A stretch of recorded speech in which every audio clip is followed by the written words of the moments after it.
अस्सलाम वालेकुम एवरीवन, सिर्फ मरियम जी। कैसे हैं सब लोग? उम्मीद है वे ठीक होंगे, खैर खैरियत से होंगे जी।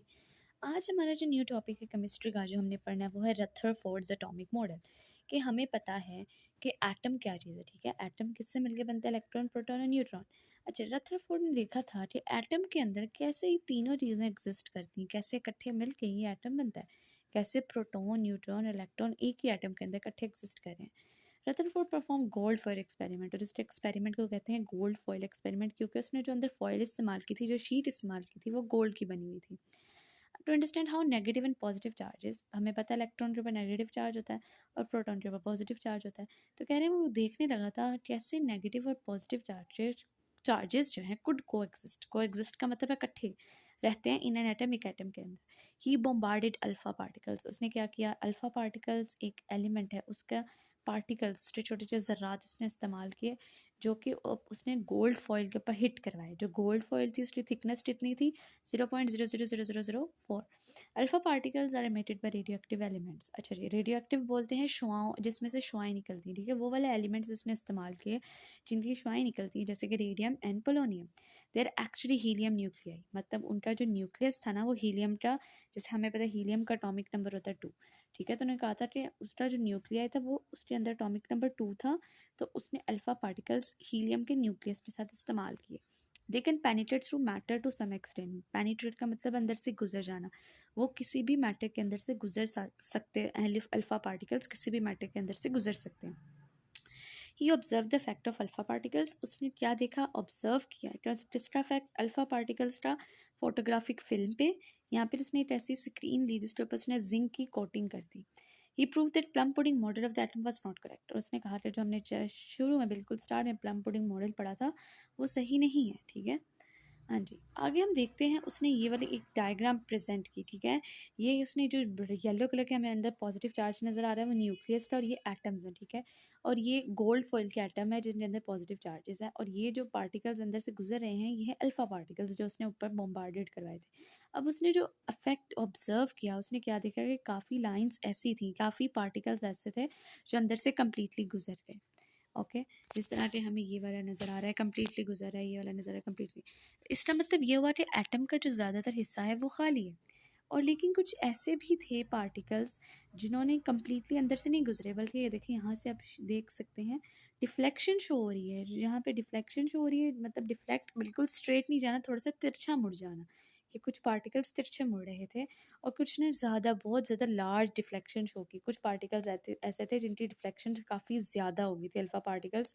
ये देखें पॉजिटिव चार्ज आपको नज़र आ रहा है कि न्यूक्लियस से टकरा के बिल्कुल लार्ज डिफ्लेक्शन, बिल्कुल ही स्ट्रेट चले गए और रिपेल्ड बैक। कुछ इस तरह के तरीके पार्टिकल्स थे जो न्यूक्लियस के साथ टकरा के बिल्कुल अपोजिट डायरेक्शन में चले गए, बाउंस बैक हो गए, ठीक है। तो उसने ये शो किया, इन सब चीज़ों ने ये शो किया कि एटम एक तो खाली नहीं है, ठीक है, और एटम का ज़्यादातर हिस्सा खाली है, और जो खाली नहीं है वहाँ पे पॉजिटिव चार्ज है, क्योंकि हमें पता है न्यूक्लियस के अंदर सिर्फ प्रोटॉन होता है। न्यूट्रॉन भी होता है लेकिन न्यूट्रॉन के ऊपर कोई साइन नहीं होता, वो न्यूट्रल होता है, ठीक है। तो इस वजह से हम एटम को बोलते हैं वो पॉजिटिव चार्ज है, उसके ऊपर पॉजिटिव चार्ज होता है। तो हमें ये शो कि इस एक्सपेरिमेंट में हमें ये पता चला कि अल्फ़ा पार्टिकल्स पॉजिटिव होते हैं, और वो पॉजिटिव के साथ टकराए हैं, इस वजह से वो बाउंस बैक हो गए हैं, वापस चले गए हैं, और कुछ टकराए नहीं है, कुछ इस तरीके से मुड़ गए हैं, और कुछ बिल्कुल डिफ्लेक्ट हो गए। आई होप सो आपको ये वाली डायग्राम अच्छे तरीके से नज़र आ रही है और समझ आ रही है जी। अब हम नेक्स्ट देखते हैं उसने क्या ऑब्जर्वेंस की और क्या उसने डिटेल देखी इनके बारे में जी।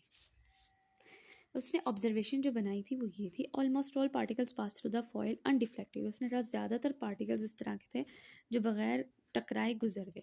आउट ऑफ 20,000 पार्टिकल्स, कितने पार्टिकल्स थे? Total 20,000 particles. Only few were deflected at fairly large angles, कुछ ऐसे थे जो लार्ज एंगल्स, ज़्यादा एंगल्स पे डिफ्लेक्ट हो गए, तिरछे चले गए। And very few bounce back hitting the gold, कुछ ऐसे थे जिन्होंने बाउंस बैक कर दिया, बिल्कुल ही पीछे चले गए। रिजल्ट ऑफ द एक्सपेरिमेंट, अब उसने ये ऑब्जर्वेंस की थी, अब देखते हैं उसने रिजल्ट क्या निकाला। उसने रिजल्ट निकाला, keeping in view the experiment को मद्देनजर रखते हुए the Rutherford proposed planetary model of a atom and concluded following results. उन्होंने एटम को मद्देनजर रखे, उसने प्लेनेटरी, जिस तरह सूरज के गिर्द सारे प्लैनेट्स रिवॉल्व कर रहे हैं, तो उन्होंने कहा कि उसने प्लानिटरी मॉडल दिया कि एटम न्यूक्लियस एक समझ लें सन है, और इलेक्ट्रॉन उसके प्लैनेट्स हैं जो उसके इर्द गिर्द रिवॉल्व करेंगे जी। उसके बाद हम उसने क्या दिखाया, उसने क्या रिजल्ट निकाला? Number 1, since most of the particles pass through the foil undeflected, उसने कहा ज़्यादातर पार्टिकल्स फॉइल से गुजर गए हैं बगैर टकराए, therefore most of the volume occupied by the atom is empty, ज़्यादातर हिस्सा जो एटम ने रखा है, वॉल्यूम है उसका, वो खाली है, इस वजह से अंदर से पार्टिकल्स गुजरते हैं। तब deflection of few particles prove that there is centre of positive charges, और कुछ जो डिफ्लेक्ट किए पार्टिकल, उन्होंने ये शो किया कि उसके ऊपर चार्जेस, उसके अंदर एटम अंदर से पॉजिटिवली चार्ज है, इस वजह से एटम्स ने डिफ्लेक्शन शो किया, which is called nucleus of an atom, क्योंकि उसका एटम जो है वो पॉजिटिव चार्ज है क्योंकि उसके अंदर प्रोटॉन है।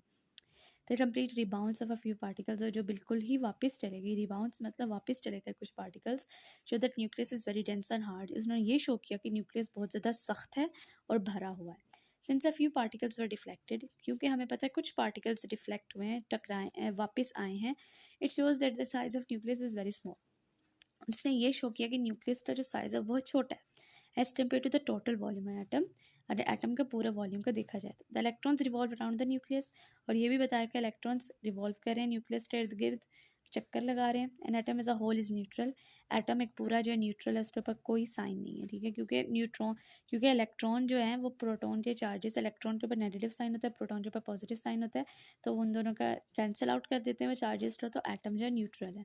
therefore the number of electrons in atom is equal to number of protons, ये हमें चैप्टर 1 से पता है, हमेशा number of atoms, number of proton is equal to number of electron, except electron all other particles that lie within the nucleus are known as nucleons। कह रहा है कि इलेक्ट्रॉन्स के अलावा भी कुछ पार्टिकल्स ऐसे हैं जो एटम में प्रेजेंट है, तो हमें अभी तक उसकी डिस्कवरी नहीं हुई, तो उसने उसको न्यूक्लियॉन्स का नाम दे दिया।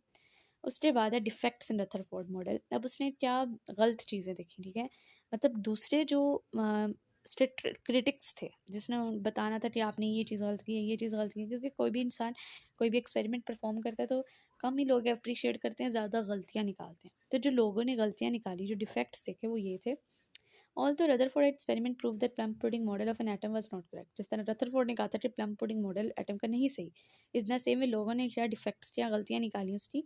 According to classical theory of radiation, कह रहे शुआओं की थ्योरी है, उसके मुताबिक electrons being the charge particle, हमें पता है इलेक्ट्रॉन के ऊपर नेगेटिव चार्ज है तो एक चार्ज पार्टिकल है, शुड रिलीज और एमिट एनर्जी कंटिन्यूसली, तो उनको उसको जो है एनर्जी हमेशा कंटिन्यूसली निकालनी पड़ेगी, and they should ultimately fall in the nucleus, और अगर इलेक्ट्रॉन कंटिन्यूसली एनर्जी रिलीज़ करते हैं, एमिट करते हैं, तो उनको फॉल बैक मतलब कि वापस न्यूक्लियस के अंदर गिर जाना चाहिए टूट के, क्योंकि सारी एनर्जी जब इस्तेमाल हो जाएगी तो वो रिवॉल्व कैसे करेंगे।